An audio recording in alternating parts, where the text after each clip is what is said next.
The flagship of the Zyran Dominion drifted through space like a floating palace, its surface shining with colors that shifted like liquid glass. Inside, long halls curved smoothly, built to impress and intimidate anyone who walked through them. Every being aboard knew this ship carried royalty, and with royalty came power. Princess Valeth of House Zyran stood near a wide viewing window, her arms folded behind her back. Beyond the transparent wall, stars stretched endlessly, small and distant. She had seen them all before. To her, the galaxy was not a place of wonder, but a collection of systems already claimed or soon to be ruled. Her expression showed boredom mixed with irritation. "The Council's decision is insulting," she said coldly without turning around. Behind her, several high-ranking officers stood in silence. None dared to answer too quickly. Finally, one of them stepped forward, lowering his head slightly. "The Alliance requires symbolic unity, your radiance. Assigning a guard from a lesser species was deliberate." Valeth turned sharply, her golden eyes narrowing. "Deliberate humiliation," she replied, "as if I need a reminder that the Council doubts my authority." The officer hesitated. "They believe it will show openness." Valeth let out a short, humorless laugh. "Openness," she repeated, "by placing a human at my side." The word human carried clear disgust when she said it. Humans were new to the galactic stage, weak, short-lived, and from a world that had barely survived its own chaos. The Dominion tolerated them only because they were useful, cheap labor, low-level soldiers, quiet assistants, nothing more. "Where is he?" Valeth asked. "At the outer corridor awaiting inspection." "Bring him." Moments later, the doors slid open with a soft hiss. A human stepped inside. He was not tall by alien standards, but not small either. He wore a simple guard uniform, dark and unadorned, with no decorations. His posture was straight, his movements careful, short brown hair, calm eyes, and an expression that revealed nothing. "This is Guard Elias Ward," the officer announced. Valeth studied him openly, slowly circling as if examining an object. Elias did not move. He kept his gaze forward, respectful but not fearful. "So," Valeth said, stopping in front of him, "this is what the Council believes can protect me." "Yes, your radiance," Elias replied softly. His voice was calm, too calm. Valeth frowned. "You speak when spoken to. Good, at least you understand obedience." "Yes," Elias said again. She waited for more, fear, nervousness. Something, but he stood quietly, hands at his sides, breathing steady. Most humans tried too hard to please. This one did not.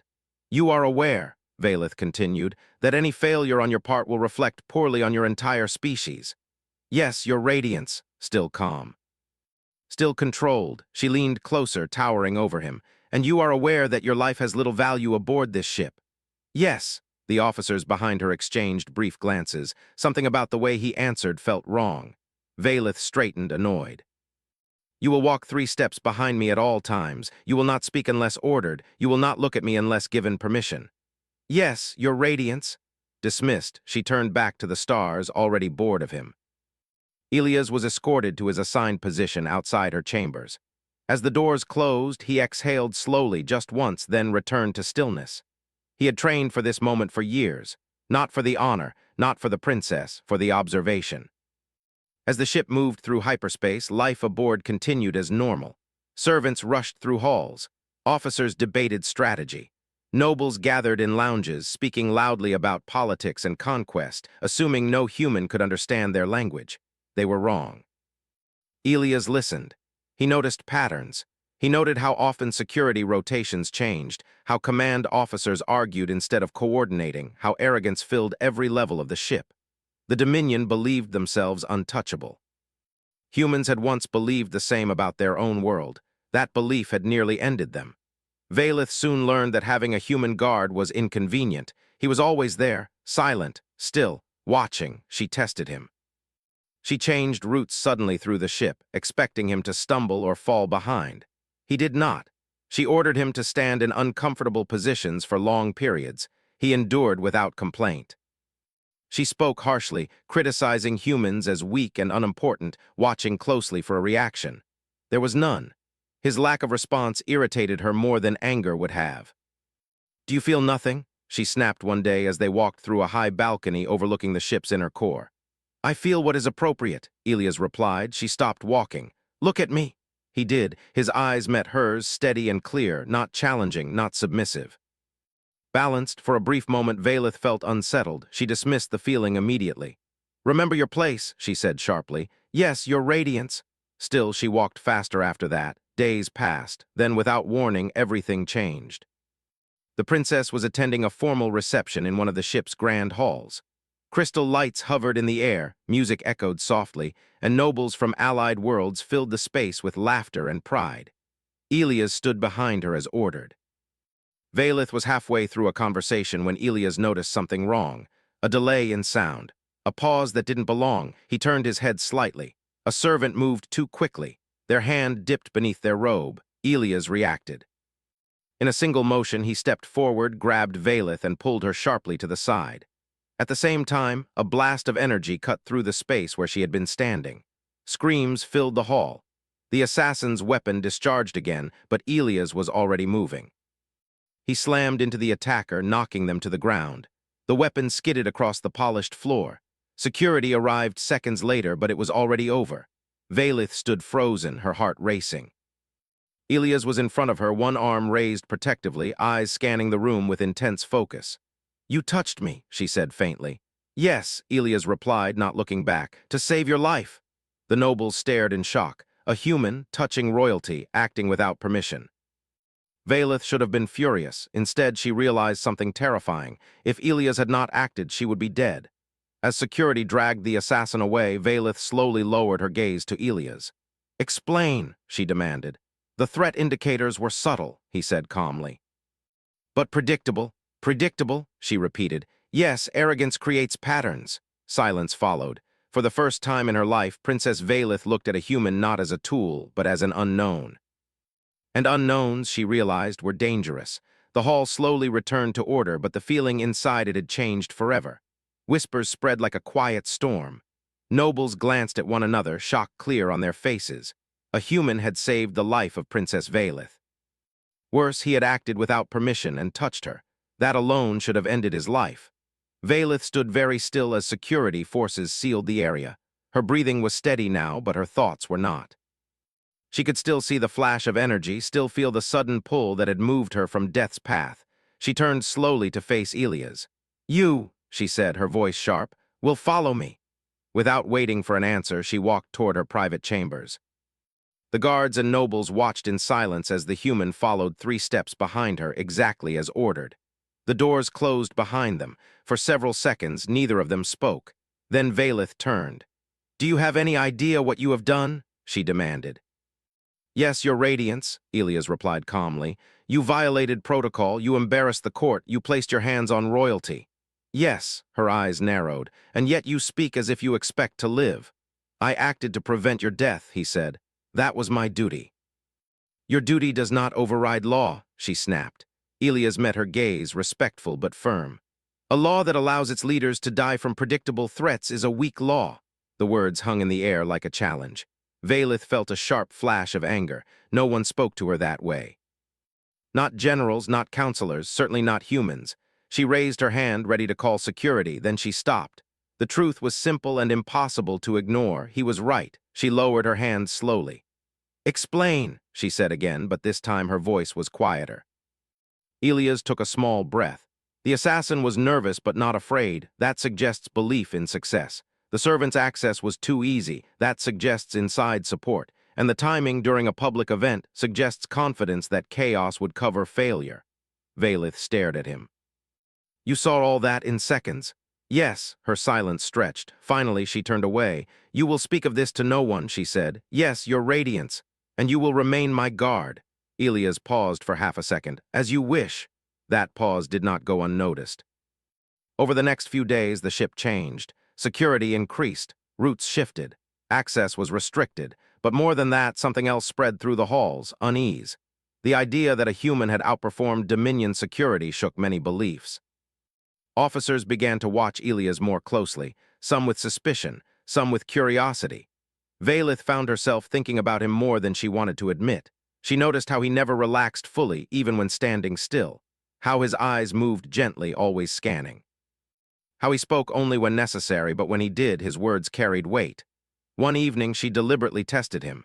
They walked through a less-used corridor, quiet and dim. She slowed her pace, then stopped. "Tell me," she said suddenly. Why are humans so obedient? Elias answered without hesitation. We are not, she turned sharply. That is not what the galaxy believes. The galaxy sees what it wants, he said. Obedience is often mistaken for patience. Valeth folded her arms. You expect me to believe humans tolerate humiliation by choice? Yes. Why? Because survival sometimes requires it. The answer unsettled her. She had been raised to believe strength meant domination. That power was proven by how loudly it was displayed. Humans, she realized, showed none of that, yet Elias had moved faster than trained guards, thought faster than seasoned officers. Your world, she said slowly. Earth, it nearly destroyed itself, didn't it? Yes, and yet you stand here. Yes. Why? Elias looked forward, his voice calm. Because we learned. Valeth said nothing. That night she requested a private briefing, not from her generals, from her human guard. The request shocked the command staff, but none dared refuse. Elias stood across from her in a small chamber, a single table between them. Tell me about Earth, Valeth ordered. Elias hesitated. What would you like to know? Why your people are like this, she said. Quiet, careful, dangerous. He considered his words. Humans made many mistakes early. We trusted systems too much, leaders too much, ourselves too much. And we paid for it. He spoke of climate disasters, wars, near-extinction events. He did not dramatize them. He did not soften them either. Valeth listened in silence. You should have failed, she said finally. Yes, Elias agreed. We almost did. Yet you adapted. Yes, she leaned back slightly. The Dominion believes adaptation is weakness. Adaptation is survival, Elias replied. The words echoed in her mind long after he was dismissed. Days later, Valeth overheard something she was never meant to hear. She was passing a communication chamber when voices stopped her. Council members, high nobles, speaking carelessly. The princess is becoming a liability, one voice said. Her survival was inconvenient, another replied. What of Earth? A third asked. Acceptable loss, came the answer. A display of power will remind the humans of their place. Valeth felt cold. She moved away silently and returned to her chambers, heart racing. She summoned Elias at once. They plan to destroy your world, she said without greeting. Elias showed no surprise. Yes, he said, her eyes widened. You knew? Yes, and you said nothing.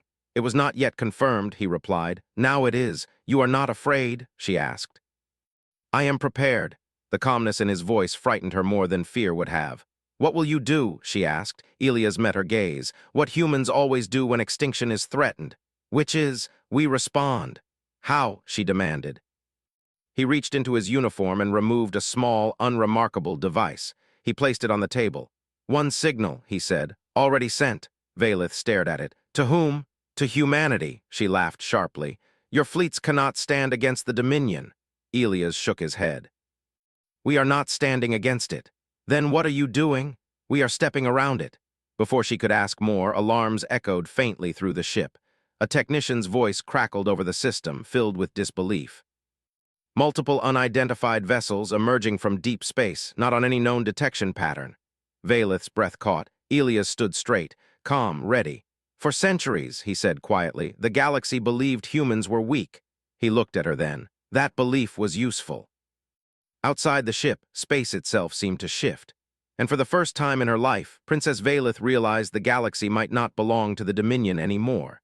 The alarms continued to echo through the flagship, low and steady, like a warning heartbeat.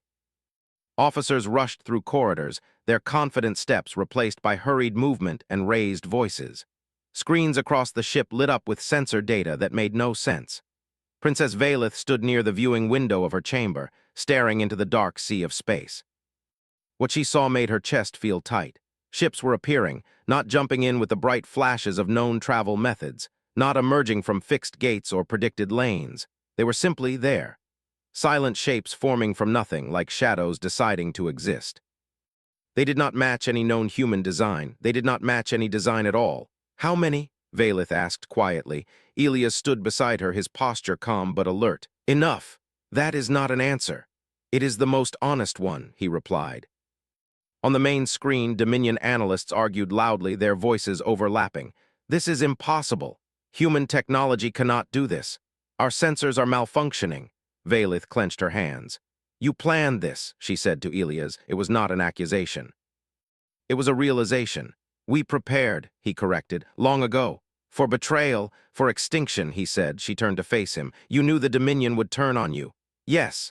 Then why join us at all? Elias looked at the stars beyond the glass. Because isolation never saved anyone. The ship shook lightly as defensive systems activated. Energy fields rose around the flagship, weapons charged. Still, the human ships did not fire. They waited. A communication request appeared on the central display. Origin Human Coalition. The bridge fell silent. Valith felt hundreds of eyes turned toward her. As princess, the decision was hers. She looked at Elias. They are ready to speak, she said. They always were, he replied. She nodded once. Open the channel. The image that appeared was not what the Dominion expected. No grand uniforms, no golden halls, no throne.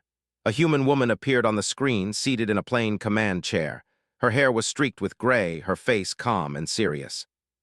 Behind her stood humans of many shapes and colors, focused and steady. I am Director Mara Chen of the Human Coalition, the woman said.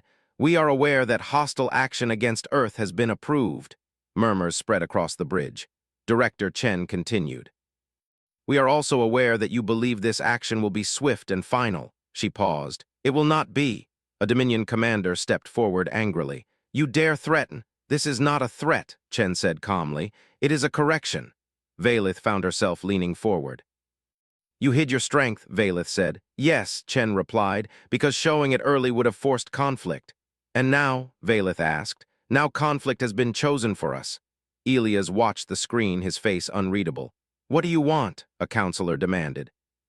Survival, Chen said, and change. She raised one hand slightly. Behind her, the screen shifted, showing data streams, simulations, and maps of the galaxy. For decades, humanity studied your empires, Chen continued. Your strengths, your weaknesses, your patterns. Valith felt a chill. She recognized those patterns. Your greatest flaw, Chen said, is belief in your own superiority. The human ships moved, not forward, not back, sideways. In moments, Dominion defense networks went dark, not destroyed, disabled. Systems failed without explosions, without damage. How? Someone whispered. Elias answered softly, redundancy, failure, you centralized everything. Valith stared at him. You designed this for them. For anyone like them, he replied. The Dominion had built their power on control. Humans had built theirs on recovery. Valith's communicator buzzed. A private message from the Council. End the transmission. Order the attack. Preserve authority. She closed the message without responding. Instead, she asked the question that had been forming in her mind for days. Why me? She asked Elias quietly. Why place yourself at my side? Elias hesitated. Because you were different, he said. Arrogant, she corrected. Yes, he agreed, but not cruel. She laughed softly without humor. You know very little of me. I know you listen, he said. Even when you pretend not to. Outside, more human ships appeared, forming complex patterns that made no tactical sense to Dominion commanders. Inside, fear spread. Valith turned back to the screen. If I stand against the Dominion, she said, I lose everything. Chen met her gaze through the screen. If you stand with it, she replied, you lose more. Valith felt the weight of history press down on her. She thought of the servant who had tried to kill her, of the nobles who had spoken of Earth as an acceptable loss, of the human guard who had saved her life without hesitation. She made her decision. Stand down, Dominion weapons, Valith ordered. Gasps filled the bridge. Your Radiance, a commander began. Now, she said sharply, slowly, reluctantly, the weapons powered down. Elias let out a quiet breath. This will change everything, Valith said. Yes, Chen replied. That is the point. The transmission ended. The flagship drifted in silence, surrounded by human ships that did not threaten, did not advance, but did not leave. Later, in Valith's private chamber, the quiet felt heavy. You used me, she said to Elias. Yes, he admitted. You respected me, she said. Yes. You may have destroyed my empire. Or saved it, he said. She turned to him, anger and something else mixed in her eyes. And what of us? Elias was silent for a moment. That was never part of the plan, she smiled faintly. That is the most human thing you have said. Outside, the galaxy watched as centuries of belief began to break. Not with fire, not with conquest, but with the quiet shock of realizing that the weakest species had never been weak at all. The galaxy did not explode into war. That was what shocked everyone first. The human ships remained where they were, silent and steady, surrounding the Dominion flagship without closing in. No weapons fired. No threats were spoken. The silence itself became heavier than any battle. Across hundreds of systems, leaders watched the live feeds.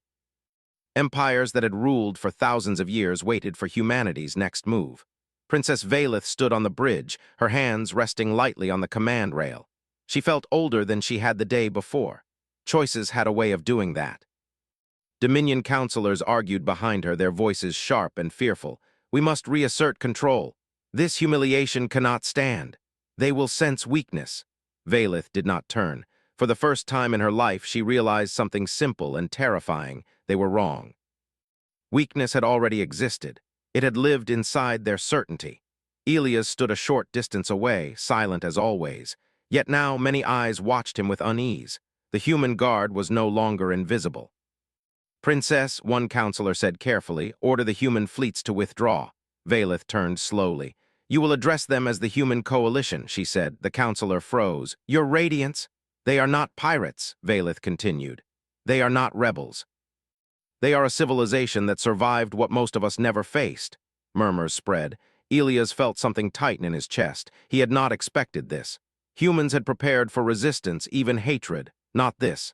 Valeth activated the main channel again. Director Mara Chen appeared once more on the screen. "You chose restraint," Valeth said. "Why?" Chen studied her for a moment. "Because destruction teaches nothing," she replied, "and because we already proved our point." Valeth nodded slowly.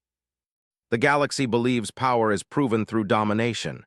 "Yes," Chen said, "and that belief is why it keeps repeating the same mistakes." Valeth inhaled deeply. "Then let us shock them," she said. The council shouted in protest, but Valeth raised her hand and they fell silent. "I formally reject the order to strike Earth," she announced. "I also reject the policy that treats entire species as expendable." The words spread instantly across the galaxy. On distant worlds, rulers stared at their screens in disbelief. A Dominion princess had openly defied her own empire. "You will lose your title," a counselor hissed. "Yes," Valeth replied calmly. "I know." She turned her gaze briefly toward Elias. For the first time, he did not look away. "I choose a different future," she said. Director Chen inclined her head slightly. "Then humanity will stand with you." Valeth felt something loosen inside her chest. Fear, perhaps, or loneliness. The Dominion did not collapse that day. But it cracked. Negotiations followed. Long, painful, uncomfortable ones. Humans refused to take control, refused territory, refused tribute. They demanded something far more dangerous. Change. Centralized command structures were dismantled. Species representation was enforced. Defensive systems were redesigned not to control, but to protect. Many empires resisted. Many failed. Human technology spread quietly, not as weapons, but as systems that prevented collapse. Redundancy networks, open communication, shared survival planning. The galaxy began to adapt. Weeks later, Valeth stood before the Galactic Assembly. No crown rested on her head. No royal markings adorned her clothing. She felt lighter. "You are no longer a princess," an elder said coldly. "Why should we listen to you?" Valeth met their gaze. "Because I lost everything," she replied, "and gained clarity." She spoke of arrogance, of blindness, of how power had isolated them from consequence. Then she spoke of humans. "They were not the strongest," she said. "They were the most prepared to fail and try again." The chamber was silent. Elias watched from the edge of the hall. He was not meant to be here, not as a guard, not as a symbol, but he was. After the session ended, Valeth found him standing near a wide window looking out at the stars. "It is done," she said. "Yes," Elias replied. "I am an exile," she added. "Yes," she waited. "You could leave," she said finally. "Your people no longer need me." Elias turned to face her. "They never needed you," he said gently. "They needed choice." "And you?" she asked. He was quiet for a long moment. "I was trained to observe," he said, "to protect, to prepare for the worst." She stepped closer. "And now," he said, "I am allowed to choose." The silence between them felt different now, not tense, not careful, honest. "What will you do?" Valeth asked. Elias looked at the stars again. "Help build something that lasts," she smiled faintly. "Then I suppose I will do the same." Together they boarded a small diplomatic vessel. No escort, no ceremony. Across the galaxy the story spread. Not of a war, but of a species that could have destroyed everything and did not. Humanity became known not as conquerors, but as the ones who broke the cycle.